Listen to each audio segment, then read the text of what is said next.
नमस्कार, city post live के इस विशेष कार्यक्रम में आपका स्वागत है। मुजफ्फरपुर बालिका केंद्र को लेकर पूरा देश शर्मसार है। आप सोच रहे होंगे कि क्या हो रहा है मुजफ्फरपुर बालिका गृह केंद्र के मामले में, क्योंकि वहां पर 34 बच्चियों के साथ रेप का मामला सामने आया है। पूरे देश में बिहार की बदनामी हो रही है, थू-थू हो रहा है हर जगह बिहार का।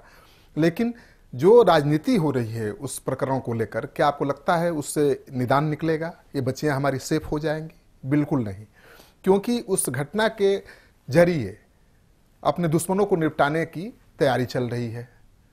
केवल आरोप प्रत्यारोप का दौर चल रहा है। हर दल इसी बहाने अपने विरोधियों को निपटा देना चाहता है। इस मामले में मंत्री नप चुकी हैं। मंत्री नपी इसका कारण है कि उनके पति भी लपेटे में आ गए थे। वो दूसरी बात है, वो जायज हो सकती है। लेकिन अगर आप जानेंगे कि क्या कानून है, क्या प्रावधान है, क्या नियम है बालिका गृह का, तब आपकी समझ में बात आएगी कि पूरे प्रकरण के लिए कहीं से भी कोई नेता दोषी नहीं है, केवल अधिकारी दोषी हैं। केवल अधिकारी दोषी हैं और वो बिल्कुल सुरक्षित हैं। सबसे बड़ी बात यह है कि जो राजनेता एक दूसरे पर आरोप प्रत्यारोप लगा रहे हैं, एक दूसरे पर निशाना साध रहे हैं, तो उनकी लड़ाई की वजह से उनकी तरफ किसी का ध्यान ही नहीं जा रहा है। और जो असली कल्प्रिट्स हैं, जो अभियुक्त हैं, वो आराम से बैठे तमाशा देख रहे हैं। आप नियम समझ जाइए, कोई भी अगर लड़की लवारिस हालत में कहीं मिलती है या किसी अपराध का शिकार हो गई है, तो नियम ये कहता है कि पुलिस वाला सबसे पहले उसको CWC के सामने ले जाएगा।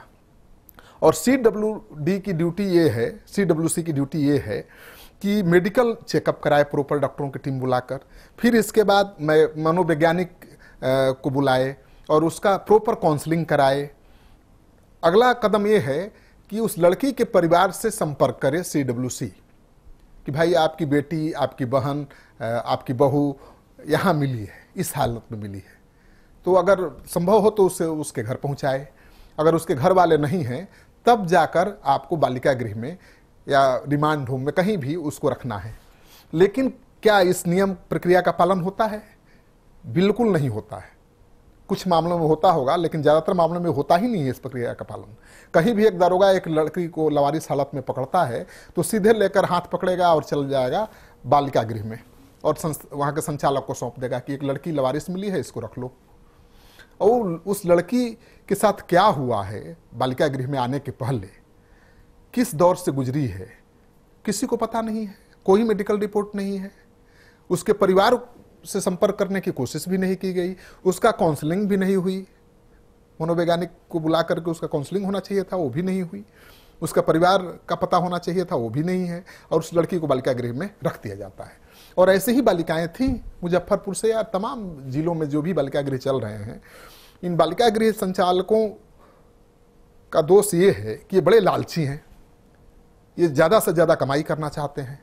तो एक तो ये प्रताड़ित करते हैं बच्चियों को, जो उनको खिलाने के लिए, उनके रख रखाव के लिए पैसा मिलता है, पूरा हड़प जाते हैं। उनको भूखा रखते हैं, उनको प्रताड़ित करते हैं, उनसे ही नौकरानी का काम लेते हैं, साफ सफाई का काम लेते हैं, उन्हीं से खाना बनवाते हैं, सारा खर्च बचा लेते हैं। और ज़्यादा कमाई हो इस लालच में प्रक्रिया का पालन ही नहीं करते। अगर कोई दरोगा, कोई थानेदार उनके यहाँ किसी बच्ची को लेकर आता है तो उससे सवाल पूछना चाहिए कि CWC की रिपोर्ट कहाँ है, इसका मेडिकल रिपोर्ट कहाँ है और इसका काउंसलिंग रिपोर्ट कहाँ है। बिल्कुल नहीं, क्योंकि उनको तो एक कैंडिडेट मिल गया, उसके नाम पर पैसा मिलेगा और इसी चक्कर में फंस रहे हैं। दूसरा सबसे बड़ा इंपॉर्टेंट बात यह है, जान लीजिए कि किसी भी थाना क्षेत्र में जिसमें बालिका केंद्र होता है, वहाँ का थानेदार चाइल्ड वेलफेयर ऑफिसर होता है। उसका काम केवल थाना चलाना और अपराधियों को पकड़ना नहीं है। इन बालिका गृह में रहने वाली बच्चियों का कल्याण भी देखना है, क्योंकि उनका वेलफेयर ऑफिसर वही है। लेकिन दरोगा तो कुछ भूमिका ही नहीं निभाता। जो उसको कार्रवाई करना चाहिए, किसी लवारिस बच्चे को पकड़े या बच्ची को पकड़े, तो जो कार्रवाई होनी चाहिए, CWC में जाना, उसका मेडिकल चेकअप कराना, उसका काउंसलिंग करना, कुछ नहीं कराता। वो हाथ पकड़ेगा सीधे या सिपाही को सौंप देगा, जाकर इसको बालिका गृह केंद्र में दे आओ। तो इस मामले में सबसे पहले तो इस थानेदार को नप जाना चाहिए, उसके खिलाफ कार्रवाई होनी चाहिए जिसने इस प्रक्रिया का पालन नहीं किया, CWC के सामने ले नहीं गया विक्टिम को। और सबसे बड़ी बात यह है कि हर जिले का जो जिलाधिकारी होता है वो अभिभावक होता है। तो जिस जिला में ये घटना हुआ है, चाहे कोई भी जिलाधिकारी हो, वो कैसे बच जाएगा जवाबदेही से? उसको हर 3 महीने पर जाकर बालिका गृह में रिपोर्ट लेना है, बच्चियों से बात करना है, उनकी क्या समस्या है सुननी है। क्यों नहीं जिलाधिकारी गए? अगर जिलाधिकारी झूठी रिपोर्ट भी बनाएंगे तो पकड़े जाएंगे, क्योंकि अगर आप 3 महीने पर जा रहे थे नियमित रूप से इंस्पेक्शन करने, तो ये खुलासा क्यों नहीं हुआ कि इन बच्चियों के साथ रेप हो रहा है?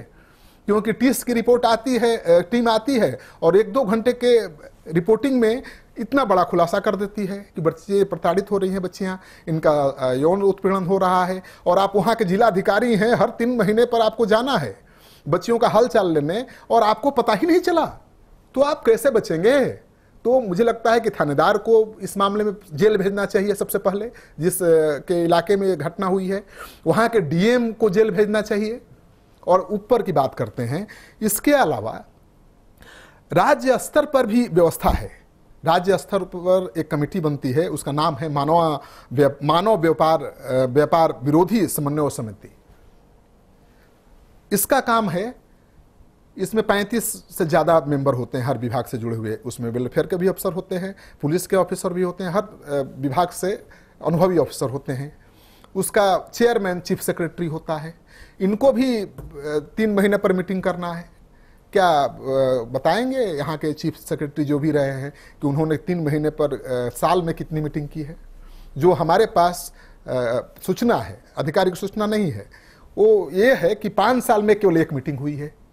यानी बिहार की बालिका गृह का क्या हाल है, ये जानने के लिए मानव व्यापार विरोधी समन्वय समिति जो राज्य स्तर पर गठित है, जिसका चेयरमैन चीफ सेक्रेटरी होता है, उसने केवल 5 साल में 1 मीटिंग की।